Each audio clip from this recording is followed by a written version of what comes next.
Welcome to Ruchika maths class. आज हम करेंगे एक्सरसाइज 6.2 क्वेश्चन नंबर 5। देखिए सबसे पहले हम स्टेटमेंट रीड करेंगे।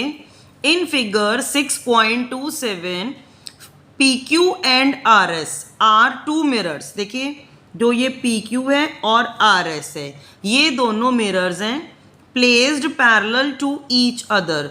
ये दोनों मिरर्स जो हैं एक दूसरे के पैरेलल हैं।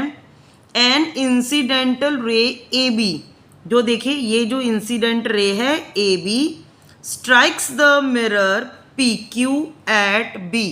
मतलब जो ये इंसिडेंटल रे है वो मिरर को बी पॉइंट पे स्ट्राइक कर रही है। द रिफ्लेक्टेड रे, ये देखिए यहाँ पे ये रिफ्लेक्ट होके ये इंसिडेंट हुई, मिरर पे रिफ्लेक्ट हुई और रिफ्लेक्ट होके BC and strike the mirror, reflect होके वो RS मिरर को स्ट्राइक कर रही है at point C। And again फिर इससे रिफ्लेक्ट हुई ये वाली रे और दोबारा से ये यहाँ से पास हो गई। देखिए यहाँ पे आपको भी एक पता है, एक साइंस का रूल है कि angle of incidence is equal to angle of reflection. तो वो यहाँ पे लगेगा। हम क्या करेंगे, एक नॉर्मल बनाने के लिए आपको पता ही है कि जो ये रूल होता है एंगल ऑफ इंसिडेंस, देखिए मैं यहाँ पे समझा रही हूँ, ये साइंस का रूल है। जो एंगल ऑफ इंसिडेंस है और जो एंगल ऑफ रिफ्लेक्शन है ये दोनों इक्वल होते हैं, पर उसके लिए हमें एक नॉर्मल बनानी पड़ती है लाइन। उससे हमें पता चलता है कि जो ये दोनों एंगल्स हैं वो आपस में इक्वल होते हैं। सिमिलरली देखिए जो ये लाइन यहाँ स्ट्राइक हुई है, एक रे स्ट्राइक हुई है PQ मिरर पे, वो रिफ्लेक्ट होके वापस गई, देन अगेन स्ट्राइक हुई, फिर से रिफ्लेक्ट हो गई। तो मैं यहाँ पे टू नॉर्मल रेज बना रही हूँ BM एंड CN। मतलब मैंने ये यहाँ पे कंस्ट्रक्शन की है और आपको भी पता है नॉर्मल जो है वो 90 डिग्री एंगल पे बनाते हैं। तो सबसे पहले हम क्या लिखेंगे इस क्वेश्चन में, गिवन। देखिए आपको इसमें गिवन क्या है कि PQ is parallel to RS।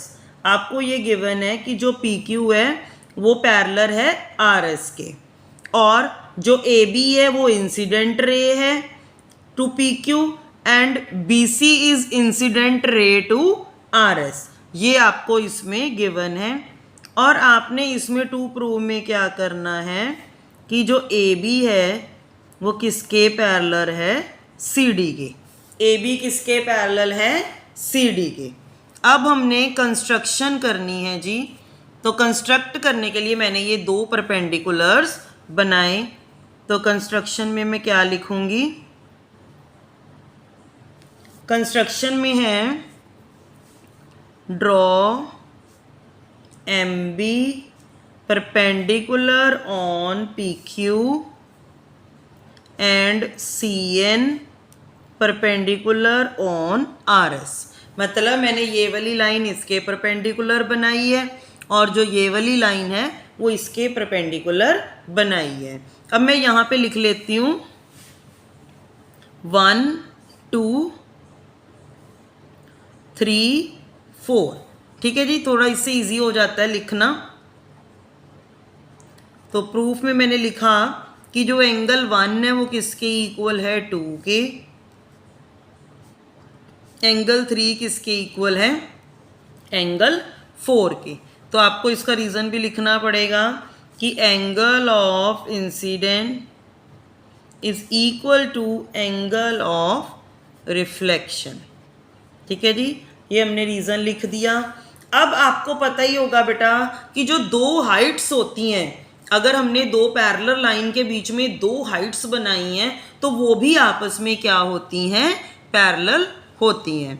तो मैं क्या लिखूंगी, टू हाइट्स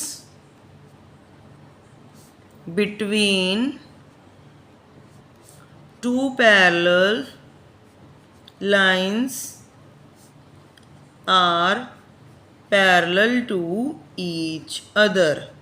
ठीक है बेटा, आपको पता है कि जब दो हाइट्स हैं दो पैरेलल लाइन के बीच में बनी हैं तो वो भी आपस में क्या होती हैं, पैरेलल।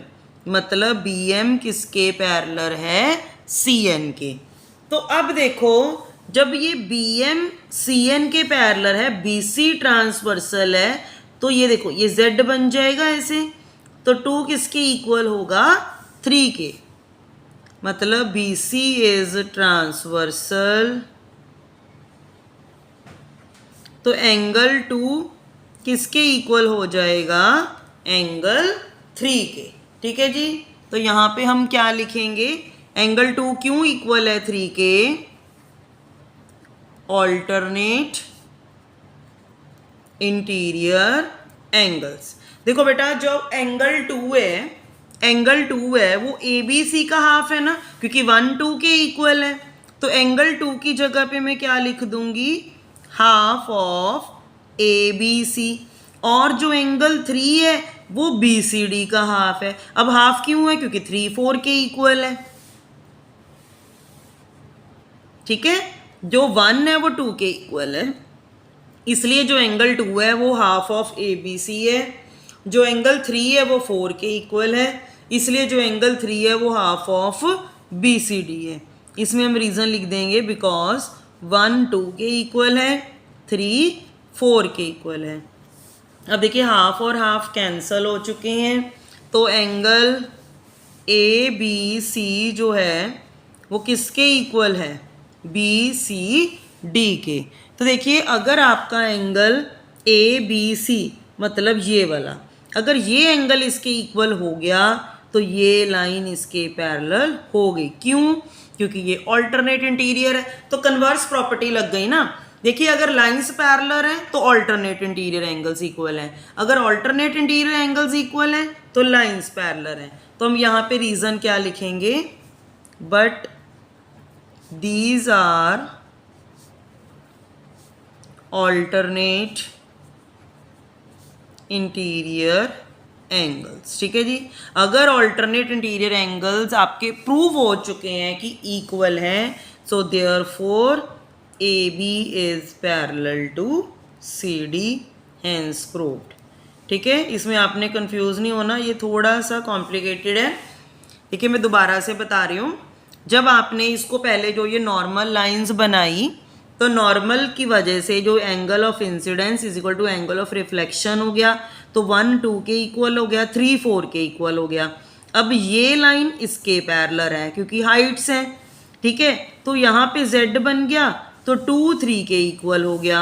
जो एंगल 2 है वो ABC का हाफ है, जो एंगल 3 है वो BCD का हाफ है। तो आपको ABC इक्वल आ गया BCD के। But if alternate interior angles are equal then lines are parallel. यही आपने इसमें प्रूव करना था। तो यहाँ पे हमारी ये वाली एक्सरसाइज कंप्लीट हो रही है, तो हमारी नेक्स्ट वीडियो में हम नेक्स्ट चैप्टर करेंगे। So thanks for watching this video.